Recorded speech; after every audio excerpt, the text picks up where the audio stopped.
मुश्किल फैसलों के सिवा कोई ऑप्शन नहीं। इस साल तेल की कीमतों में कमी का इम्कान नहीं। पेट्रोल महंगा करके पैसा घर नहीं ले जा रहे। बिजली रेट के निज़ाम में सुकुम है। बिल वसूली बहुत कम है। बिजली की मद में 1100 अरब रुपए से ज़्यादा की वफाकी सब्सिडी मुल्क को ले डूबेगी। वज़ीर ख़जाना मिफ्ता इस्माइल ने खबरदार कर दिया। कहा, इमरान खान ने पेट्रोल और बिजली पर सब्सिडी देकर वो हरकत की जिसे कहते हैं टोपी घुमाई। LNG और गैस नहीं खरीदी, खमियाजा हम भुगत रहे हैं। गैस में नुकसान हो रहा है। 2.5 अरब रुपए की गैस हवा में उड़ा देते हैं, पता नहीं चलता वो गैस चोरी हो जाती है या उड़ जाती है। मामला ठीक ना किया तो मईशत को नुकसान होगा। हमारा पहला हदफ मुल्क को श्रीलंका की नहज पर जाने से बचाना और दूसरा हदफ आवाम को रिलीफ देना है। इस साल 25 लाख दुकानदारों को टैक्स नेट में लाएंगे।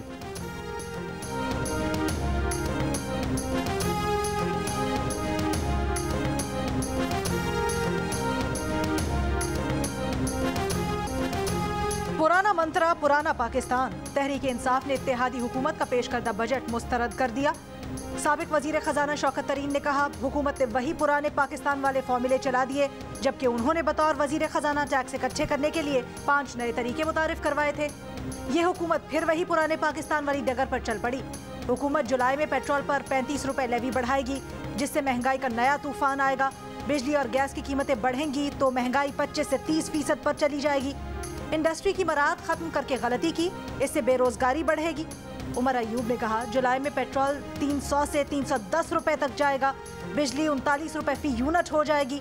तहरीक इंसाफ बिजली की कीमत 16 रुपए फी यूनिट पर छोड़ के गई थी। लोग इन्हें पत्थर नहीं मारेंगे तो और क्या करेंगे।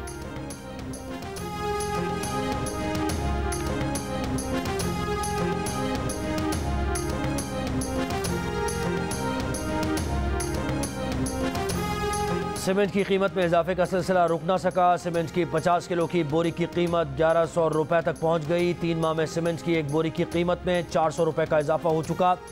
सीमेंट डीलर्स का कहना है कि कंपनीज की तरफ से कीमत में इजाफे और ट्रांसपोर्ट अखराजात बढ़ने से कीमतें बढ़ी।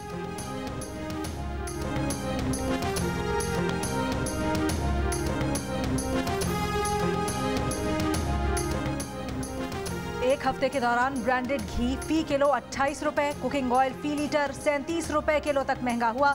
दालें, नमक, बीफ, मटन, चीनी, प्याज, दूध की कीमतों में भी इजाफा। इदारा शुमारियात ने आदादो शुमार जारी कर दिए। रिपोर्ट के मुताबिक एक हफ्ते में 33 अशिया ज़रूरिया महंगी हुई, 5 अशिया की कीमतें कम हुई, 13 अशिया की कीमतों में इस्तेहकाम रहा। महंगाई में 2.67% इजाफा हुआ। मजमूई शरह 23.98% पर पहुँच गई। खाने पीने की अशिया की बढ़ती कीमतों से अवाम परेशान। गरीब, दिहाड़ीदार और तनख्वाहदार मुलाजिम का गुजारा मुश्किल हो गया। शहरियों का खाने पीने की अशिया की कीमतें कम करने का मुतालबा। कहा, उन्हें ज़िंदगी की बुनियादी ज़रूरियात पूरी करने के लिए रिलीफ फराहम किया जाए।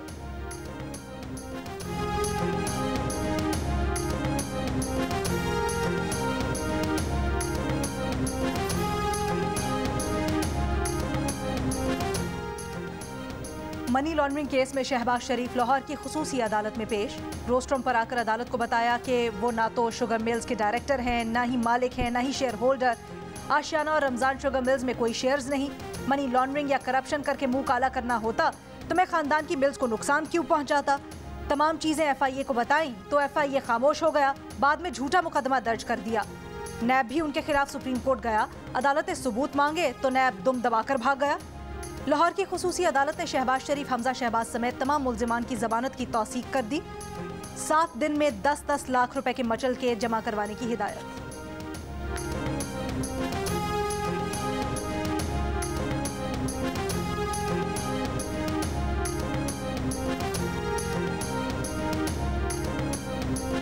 साबिक खातून अव्वल के खिलाफ आमदन से ज़ायद असासों का केस बनता है। तर्जुमान पंजाब हुकूमत अता तारड़ का दावा। कहा, महंगी घड़ियाँ, पेंटिंग्स और डायमंड्स अफ्रीका से वफूद लाते थे और फरागोगी को जमा कराते थे। 5% कम कीमत पर ये बेचे जाते थे और हुंडी और हवाला के जरिए बाहर से पैसे मंगवाए जाते थे। इमरान खान को क्या पड़ी थी कि एहसन गुज्जर को एमनेस्टी स्कीम देते। पोस्टिंग ट्रांसफ़र के जरिए अरबों रुपए बनाए गए। चोर चोर कहने वाला मुल्क की तारीख का सबसे बड़ा चोर और डाकू निकला। एक सवाल के जवाब में कहा कि 13 जून को पंजाब का बजट कौन पेश करेगा, फैसला आजकल में हो जाएगा।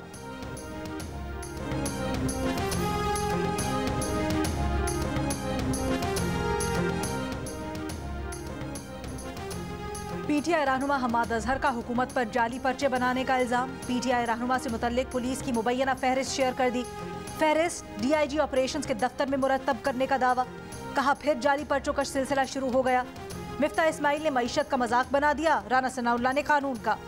न हम थकने वाले हैं न डरने वाले। हुकूमत को मईशत तबाह करने का जवाब देना होगा। हुक्मरान इत्तेहाद पीडीएम के सरबराह मौलाना फजल रहमान की चौधरी शुजात हुसैन से उनके घर पर मुलाकात। दोनों रहनुमाओं का मुल्क की सलामती और तरक्की के लिए मिलकर आगे बढ़ने का इत्तफाक। रहनुमाओं ने इत्तफाक किया कि साबिक़ हुक्मरानों ने जाते जाते मुल्क को मुआशी बहरान में धकेला। कौमी हुकूमत में मिलकर कौम को मुआशी बहरान से निकालेंगे।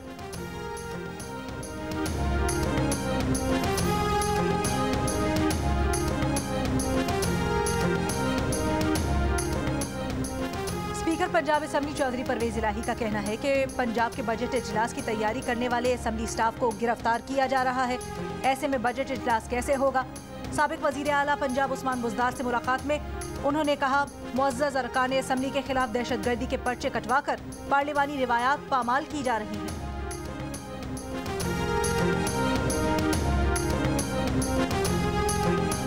मुल्क भर में बिजली का बहरान संगीन। शॉर्टफॉल 6500 मेगावाट हो गया। कराची में लोड शेडिंग से मुस्तस्ना इलाकों में भी 3 से 4 घंटे की लोड शेडिंग। लाहौर समेत पंजाब के कई शहरों में 10 घंटों से ज्यादा बिजली की बंदिश ने शहरियों को परेशान कर दिया। पेशावर समेत खैबर पख्तूनख्वा के शहरी इलाकों में 10 से 12 घंटे, देही इलाकों में 16 घंटे तक बिजली बंद। कोयटा में 8 से 10 घंटे बिजली गायब। बलोचिस्तान में लोड शेडिंग का दौरानिया 20 घंटे तक पहुँच गया।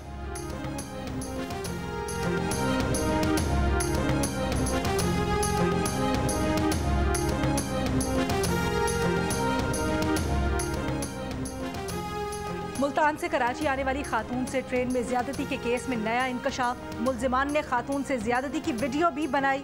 तफ्तीशी अफसर का जुडिशल मजिस्ट्रेट जनूबी की अदालत में बयान।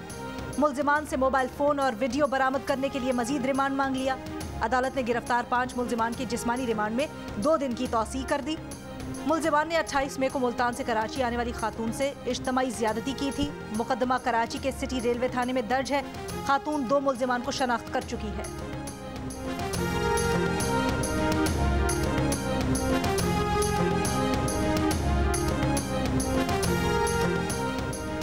गैंग लीडर उज़ैर बलोच की निशानदही पर बरामद किया गया असलहा सिटी कोर्ट मालखाने में लगी आग में जल गया। रेंजर्स का उज़ैर बलोच के खिलाफ मुकदमे में बयान।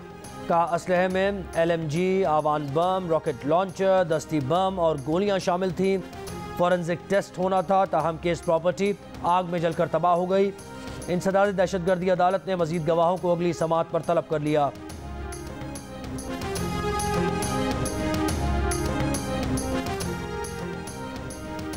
MQM मरकज 90 पर ऑपरेशन में गिरफ्तार 4 कारकुन कत्ल केस में बरी कर दिए गए। आमिर सरफटा, आरिफ थंडर, अदनान गिट्टा और नईम नागोरी ने गिरफ्तारी के बाद एतराफ़ किया था कि उन्होंने ट्रांसपोर्टर जुमा खान को MQM की आला क़यादत के कहने पर कत्ल किया। इंसदाद दहशतगर्दी अदालत ने अदम सबूत की बिना पर 4 मुल्जिमान को बरी कर दिया।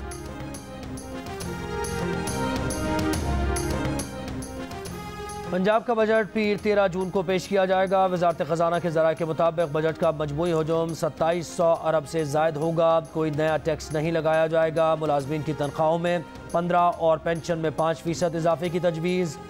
लैपटॉप स्कीम दोबारा शुरू करने और सस्ता आटा, रोटी, घी, चीनी स्कीम के लिए फंड बढ़ाने का फैसला। पंजाब काबीना के मजीद 20 वज़रा का कल हल्फ उठाने का इम्कान। ज़राए का कहना है कि राना मशहूद, मुश्तबा शुजा, इमरान नज़ीर ताहिर, खलील सिंधु, चौधरी इकबाल, यावर जमान, अज़मा बुखारी, बिलाल यासीन, सैफ खोखर की काबीना में शमूलियत की तवक्को है। पीपल्स पार्टी के मजीद 3 वज़रा और 2 मुशीरों की भी सूबाई काबीना में शमूलियत मुतवक्किल है। खैबर पख्तूनख्वा असेंबली का इजलास पीर 13 जून को तलब। माली साल 2022-23 का सालाना बजट इजलास के एजेंडे में शामिल। वज़ीर ख़जाना खैबर पख्तूनख्वा तैमूर सलीम झगड़ा कहते हैं वफाकी बजट में कबायली IDPs के लिए कोई फंड्स मुख्तस नहीं किए गए। वफाकी हुकूमत ने सूबे से राबता नहीं रखा। बजट में कम फंड्स रखे गए। हुकूमत जिस तरह कंफ्यूज है उसी तरह बजट भी है। सिंध का बजट 14 जून को पेश किया जाएगा। वज़ीर आला सिंध मुराद अली शाह 3 बजे सिंध असेंबली में बजट पेश करेंगे।